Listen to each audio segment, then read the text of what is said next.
Hello everybody and welcome back to another Marvel Crisis Protocol custom character creation video. And for this week's custom character, we're going to be getting back into the swing of things. We took a little bit of a break here, but now we are back and we are continuing with the Pokemon characters, moving on to our second week of the regular series Pokemon characters. So yeah, we're going to be moving on and doing the final evolutions of some of those starter Pokemon that we started in the previous one. Now, if you are curious about where the middle evolutions are, those are over on our members only series. So if you want to check those out, all you have to do is become a member. But I figured the final forms were going to be popular enough that I wanted to put them in the main series because I figure a lot of people have their favorite Pokemon as the final forms of these original starters, and I wanted to make sure those were available to everyone. So yeah, here we're going to be working on Venusaur. He's going to be coming in as a 5 threat, as that's how we're doing the starters. We're doing all the first forms as 3s, the middles as 4s, and the final forms as 5. And yeah, I'm really excited to get into this. Bulbasaur is my favorite of all the Pokemon, and definitely of the starters, so very excited to see what we'll be able to do with Venusaur here. So first things first, we are going to be stealing a couple things from Bulbasaur. We're going to have to tweak some of the numbers a little bit to account for the higher threat, but we are going to be taking Overgrow, some variation of it at least, because that is an ability that Venusaur still has, and we're going to be looking at the Sunny Day ability here as well. Just the ability to turn into Speed Long is going to be a thing, although we might end up playing around with that and doing something slightly different with it for Venusaur. We'll see how that goes. And then, of course, the immunity to poison will probably be staying as well. But everything else is going to be new. We're not going to be doing Leech Seed. We're not going to be doing the same attacks that we did on Bulbasaur or Ivysaur. We're going to be doing a completely different set here. So for Venusaur, we have no new abilities available to us. We're not doing Mega Venusaur. That may come at a later date, but for now we're going to be avoiding that, so no need to worry about Thick Fat for now. We're going to be taking a look at the attacks, however, seeing what our options are, so that should be somewhere around here. Here we go, Learn Set, and here are the moves available to a Venusaur. So we have tons of options, but personally, when I think about Venusaur, I think his probably most signature move, even though I don't actually use it when I play the games with him, is probably Solar Beam. I mean, it's definitely one of the most iconic Venusaur moves, so Solar Beam is something we're going to be wanting to play around with. From there, I think obviously, Solar Beam feels like a spender to me, so we got to think about what we want to do for his builder or his gainer, his basic attack here. Now, I used Seed Bomb already for Ivysaur, so I don't want to do Seed Bomb again. I'm probably thinking something along the lines of Power Whip will work just fine, basically just as a stronger version of Vine Whip, and that kind of makes sense to be the final form version. So we'll go ahead and add Power Whip in here as well. So we got Power Whip, we got Solar Beam, and then if we want, we can start looking at maybe some of these other more status style moves rather than the offensive ones, just to add extra superpowers to the card. And I'm thinking for this, Synthesis is probably worth looking at, giving him some form of healing. Personally, I play Venusaur as a very kind of stall set style thing, but I've already taken Poison Powder and Leech Seed between the prior evolutions, so we're not going to be doing the full stall set here, but I think including Synthesis is worthwhile. And yeah, I think that's enough to start. If we think we're missing stuff, we can kind of come back and maybe add some other things later. So it's time to start working on Venusaur here. And of course, first things first, we're going to give him those 2 attacks. We're going to give him Power Whip, which is going to be his basic attack here. And we'll take a look at what that should be in a moment. And we're going to be giving him Solar Beam. And Solar Beam almost definitely is going to be an energy attack. And we'll figure out the specifics on it in a moment. So looking at Power Whip, it's a damage-dealing grass-type move introduced in Gen 4. It's got 120 power and 85 accuracy. Now, obviously, because we're using this as a builder or a gainer, it's not going to be quite as hard-hitting as it is in the games. But yeah, its effect is basically just damage. There's nothing else going on. And the description is the user violently whirls its vines or tentacles to harshly lash the foe or target, or a few other similar versions of that same phrase. So very basic, simple description here. We're hitting things, we're punching them. I think that means it's going to be a relatively straightforward attack to design. Now, of course, we can look at Vine Whip for inspiration. Here we gave it a push, and I think giving it a push, again, makes a lot of sense. But, of course, this one was only size 2 or less, so we're probably going to want to go a little bit bigger for this one. Speaking of size, I guess we should probably take a look at Venusaur's base stats here. For Bulbasaur, we did a 4-2-3 split, and I'm kind of feeling the same idea here, but being a 5 threat, I think we can kind of afford to make it a little bit higher across the board here. Doing with a 5-3-4 split seems reasonable to me. That's going to be our main defensive tech, is that we're going to have good physical defense dice, and of course we're going to have that synthesis for healing, so I think that's probably fine. And then for stamina, I gave Ivysaur 7 stamina. I believe he was a 7-6 split. So I'm thinking we just bump that up by 1. We go for an 8-7 split and call it there. As for size, we'll take a look real quick at the Bulbapedia here and see what it says for his size. And let's see here. He is 6 feet tall and weighs 220 pounds. Or sorry, Venusaur is... Oh, that's Mega Venusaur, is 7 feet tall. So there could be an argument because of the weight that maybe he starts to border on size 3, but I think he's going to end up being a size 2, probably on a medium base. And because of that medium base, I think we're going to keep him as a slow mover. So he's not going to be the fastest in the world, but the medium base will kind of help make up for that. And I think that seems reasonable for his base stats there. And then, of course, when we flip to the injured side, we'll drop that down to a 7. As for Power Whip itself, I think we're going to basically copy Vine Whip and increase the numbers. So this was a range 3 5 dicer. I'm thinking for this one, we probably do something similar. We'll do like a range 3, maybe 6 dicer seems relatively appropriate. And it's going to be a builder you'll gain based on how much damage you deal. And of course, we're going to have that wild push in there. And that push will probably be any direction and maybe size 3. I don't want it to be too crazy. So yeah, let's do a size 3 push. Any direction, and then it'll of course be a builder as well. Alrighty, so there we go. We have the Power Whip all done there, and I think it's time to move on to Solar Beam. And for Solar Beam, there's going to be a little bit more interesting things to kind of consider for this one. So in the games, Solar Beam does nothing on the turn that it is selected. However, then the next turn it's going to blast, and it's this huge, really high power attack. Ironically, it's actually the same power as Power Whip, but it's 100% accurate, so that's kind of where the difference goes in the games. Now, the other thing that you have to kind of keep in mind with this one is it's also designed to work if you have sunlight going, if you've used Sunny Day at any point during your turn, which is how we factored in Chlorophyll on Bulbasaur's card, was the Sunny Day superpower. It creates a speed to long until the end of the round, and in this case, it should probably affect Solar Beam in some ways. So there's a couple ways we could kind of go about this. We could treat Solar Beam as kind of like a rocket attack like Bob has, where if you haven't used Solar Beam, you just can't use, or if you haven't used Sunny Day, you just can't use Solar Beam. You need to have the sun active for the turn. And maybe we make Sunny Day an action even, so it becomes one of those things of like, no, it's actually going to take you your full turn to use Solar Beam, but it's going to be some really high power beam. Could be an interesting way of going about it. The other option we have is we make it so Solar Beam is something you can always use. It's reasonably fine, but if you've used Sunny Day as well, and we make Sunny Day cost a little bit more power, then Solar Beam becomes way stronger or something like that. So those are kind of the two options we have, and I'm not 100% sure which one I want to go for. I think I'm leaning towards the latter, where we make Solar Beam something that is usable without Sunny Day, but if you have Sunny Day, it's just a lot stronger, and I think that feels better, versus making Sunny Day an action and then making Solar Beam absolutely cracked is kind of the alternative path to that.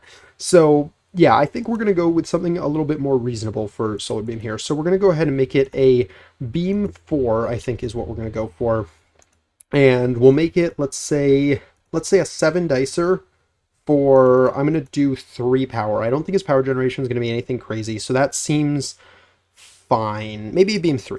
Beam 3, 7 dice, 3 power.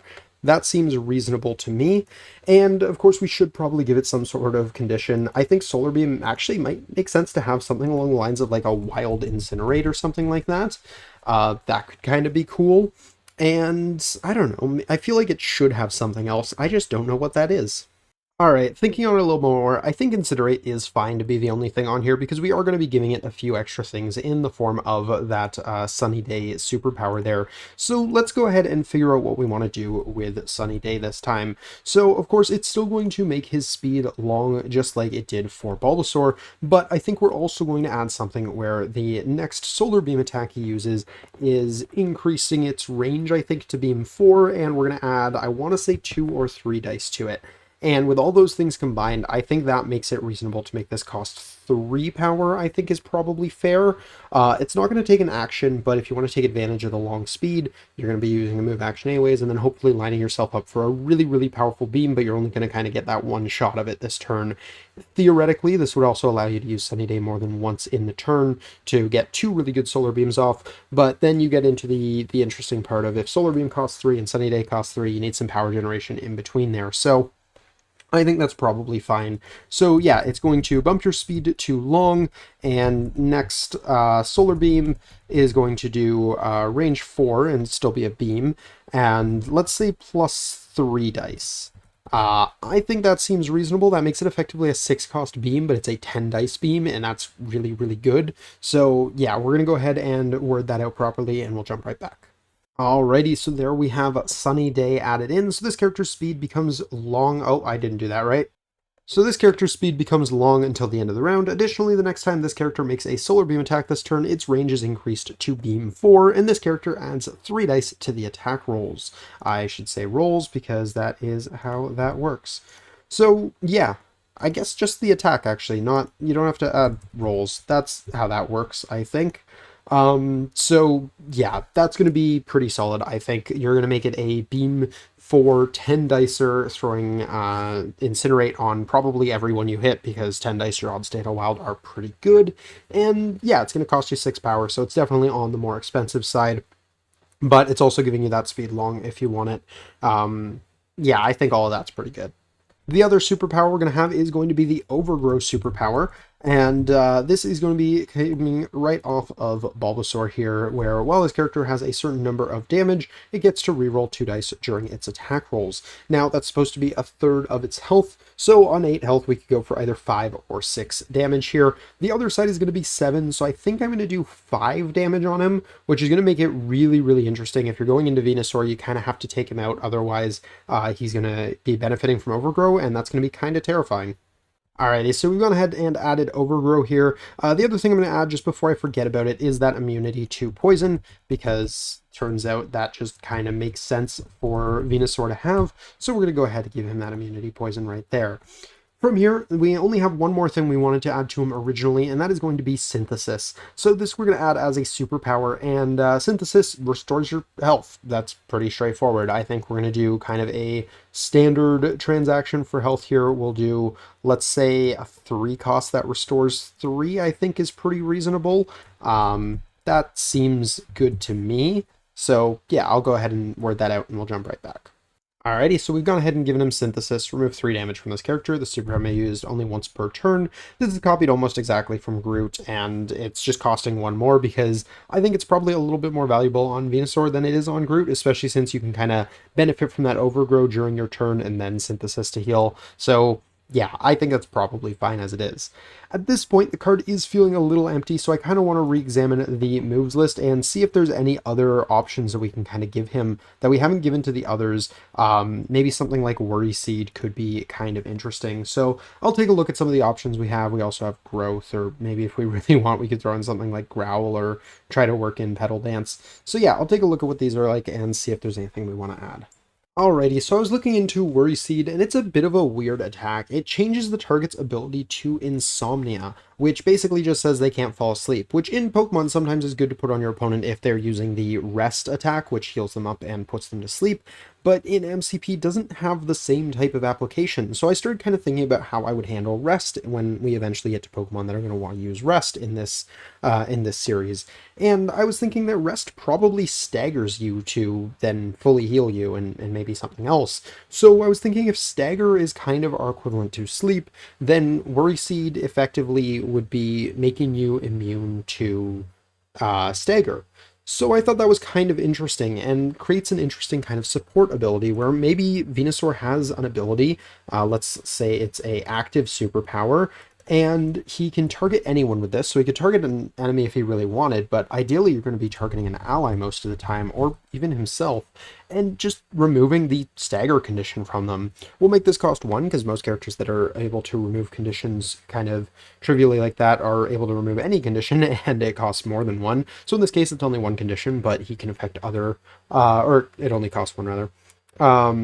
He can affect other characters as well as himself. I think that's probably relatively balanced. And yeah, he just removes the stagger condition. I think that makes sense and is probably a pretty useful support ability to have. Alrighty, so here we've added Worry Seed. So choose a character within range 3 with the Stagger special condition. That character removes the Stagger special condition and gains immunity stagger until the end of the round.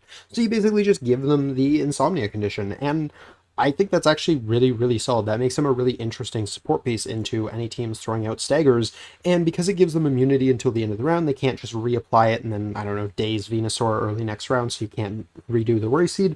They have to kind of consider how they're going to get around that. So I think it makes it slightly more powerful than just removing the condition, but because it's only one type of condition it can remove, I think it's still probably pretty balanced and relatively niche, so it's not even going to matter in a lot of games. And I think at that point, we're basically done with Venusaur here. We're going to go ahead and duplicate this over to the flip side. We'll drop him down to 7 stamina, as we mentioned earlier. So on this side, he is going to have a little bit less time to take advantage of Overgrow, and of course, to be able to heal. But still, an 8-7 split is pretty solid, with a reasonable spread of defensive stats here. I mean, a 5 physical is quite good, but with no defensive rerolls or anything like that, I don't think it's unreasonable at all. And yeah, we'll go ahead, save him up there, and we'll run through him real quick one more time. So Venusaur is coming in as a 5 threat with a 5-3-4 split. He's going to have 8 stamina on the front side and 7 on the flip. He's a size 2 and is a small mover, but he is going to be on a medium base because he is still rather large. He's going to have the Power Whip basic attack here. There's going to be a range 3 6-dice physical attack that's going to gain you power based on the damage that you deal, and it's got a wild push after the attack is resolved for any direction, small, and I'm realizing that I forgot to put a size limiter on this, and actually I think I'm okay with that the more I look at this. This can push whatever you want. I don't think it's going to be broken that way. Next, we move on to Solar Beam. This is a energy spender here. There's going to be a Beam 3 7-dicer for 3 with a Wild Incinerate, nothing too crazy, but then you get into Sunny Day, which is a 3-cost superpower where your speed becomes long until the end of the round. Additionally, the next time you're going to make that Solar Beam attack, your range is going to increase to Beam 4, and you're going to add 3 dice to the attack, so potentially hitting a few more characters and throwing a 10-dicer out with pretty good odds to Incinerate. Next, we move into some slightly more defensive tech here with Synthesis, where you get to remove some damage from yourself, 3 damage for 3 power, only once per turn. Then we got Worry Seed to get rid of that stagger condition. Seems pretty solid to me in a meta where we are seeing a lot of characters with staggers. You got your Namors, your Black Cats, those sorts of models running around, Shang-Chi's. So being able to remove that, obviously really good. And then we got Overgrow. While you have 5 or more damage, you get some rerolls. That's going to be really good if you get a good Solar Beam off, so your opponent's definitely going to have to be careful not to leave Venusaur on low health and let him activate. And then lastly, we're going to have that immunity to poison, which just kind of makes sense for Venusaur. And yeah, that is going to be Venusaur all done. I'm pretty happy with how he came out. It's definitely not the way I traditionally run Venusaur when I play the Pokemon games, but I kind of took all of those sorts of abilities and put them onto Bulbasaur and Ivysaur, and I think building Venusaur around Solar Beam definitely makes sense for the way a lot of people like to run Venusaur in the game, so it kind of makes sense. So yeah, I'm pretty happy with this overall, but let me know what you guys think, if you guys think he's looking all right, if you guys would like to see different moves or abilities represented in different ways, and of course if you think he's too strong, too weak, anything like that. Always curious to hear what you guys think, but that is going to do it for this custom character. Over the next couple weeks, we're going to be doing Blastoise and Charizard, so keep an eye out for those, and if you want to see us do the entire 151 Pokedex, feel free to become a member. Our members only series, we're going to be going through doing the entire 151. We're currently around the Pidgeotto area, depending when this video goes up, so definitely stay tuned for those if you're interested. But that's going to do it for this one, so until next time, have a great day, everybody. Peace.